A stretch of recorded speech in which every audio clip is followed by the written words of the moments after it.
Je m'appelle Abdelmounem Sbahi Jouilil, ingénieur chargé de projet chez la société Kiralma. Donc, je viens vous présenter le service technique de la société. Le département technique de la société Kiralma est un bureau d'études interne. Ils s'en chargent de la réalisation des études avant-projet pour des installations d'irrigation localisées qui vont être installées au niveau des fermes et des exploitations agricoles. D'un autre côté, ils s'en chargent aussi du suivi et du contrôle de la conformité des études avec la réalisation. Donc on a des contrôles au niveau du chantier, on fait du suivi au niveau du chantier pour vérifier cela. Donc les installations agricoles que nous faisons sont dans le cadre du plan marocain d'économie. Le plan national d'économie d'eau est un plan établi par le ministère de l'Agriculture marocain dans le but de s'acclimater avec la pénurie d'eau actuelle. Donc les installations que nous faisons, on essaye avec cette économie d'eau au niveau des parcelles pour atténuer un petit peu l'impact de cette pénurie d'eau nationale. L'équipe qui est au niveau du siège, c'est le département technique, exactement le bureau d'études. Il fait exactement de la supervision et puis avant cela, bien sûr, l'étude. Et puis l'équipe qui est sur terrain, c'est une continuité de l'équipe qui existe ici. Donc il prend tous les sortants du bureau d'études qui existe sur le siège. Et puis il passe à la réalisation, tout en collaboration, en communiquant bien sûr sur toutes les étapes de réalisation avec le bureau d'études qui a réalisé l'étude.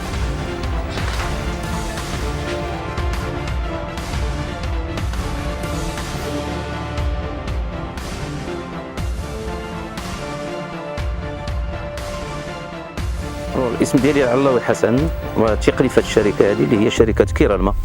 وهذه الشركه هذه يعني من بين الاختصاصات ديالها هو البيع والدراسه والانجاز ديال المشاريع في هذا المجال، يعني ديال تقنين الماء.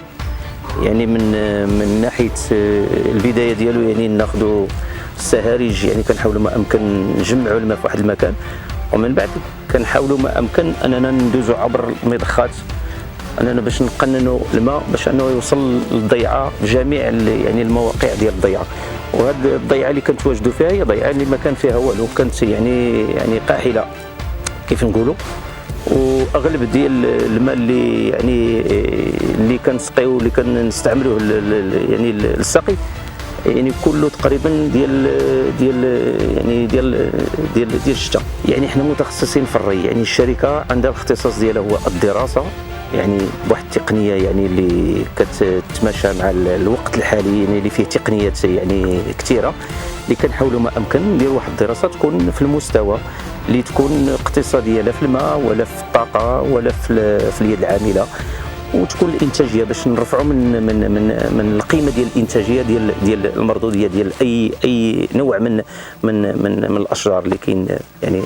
يعني التوفير هنا الربح يعني ديال التقنين ديال الماء، يعني كتحاول تعطي الماء في الوقت اللي كتحتاجه الشجره، ماشي بحال السقي يعني التقليدي. فالسقي التقليدي كان يعني عبر الارض، يعني عبر الساقيه كما نسميو، ويعني كنحاولوا ما امكن يعني كياخذ واحد الوقت انك باش تسقي الضيعه ديالك. يعني اليوم بالتقنيات اللي كاينه اليوم كنحاولوا ما امكن نسقيو الضيعه يعني في 24 ساعه، يعني ممكن تعطيها يعني المتطلبات ديالها اليوميه كل يوم، بعكس اللي كان في السقي التقليدي. شحال هذه يعني السقي التقليدي كان يعني الا بغيتي تسقي الضيعه بحال الضيعه اللي نتواجدوا فيها تقريبا 50 هكتار، يعني يتطلب لك وقت كبير انك باش تحاول ما امكن تسقي هذا العدد ديال الاشجار وما يمكنلكش انك تسقي. الوغ كو اليوم بهذه التقنيات اللي كاينه حنا كنحاولوا ما امكن نسقيو هذه الضيعه هذه يعني في اليوم. هذا هو الهدف من سميتو، يعني كل المتطلبات اليوميه ديالها يعني كتحاول توصلها لها يوميا، لا من ناحيه الماء ولا من ناحيه التسميد. الشركه يعني عندها الاداره يعني العامه كيف نقولوا لو سياج ديالها في الدار البيضاء وعندها مواقع يعني عبر يعني التراب الوطني، يعني مواقع، كاين موقع يعني موقعين، موقع جنوبي يعني في اكادير، وموقع يعني في الشرق مدينه بركان. والمناطق الاخرى يعني احنا متواجدين كتقنيين كمهندسين يعني ناس ديال يعني اقرب يعني كنحاولوا ما امكن نكونوا قراب يعني الفلاحه ان شاء الله.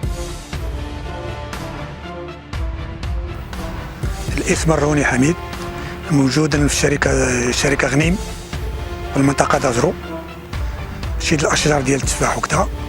وكنا في العمليه ديال بكري في مات السوديه كنسقيو التفاح صوبا ساقيه.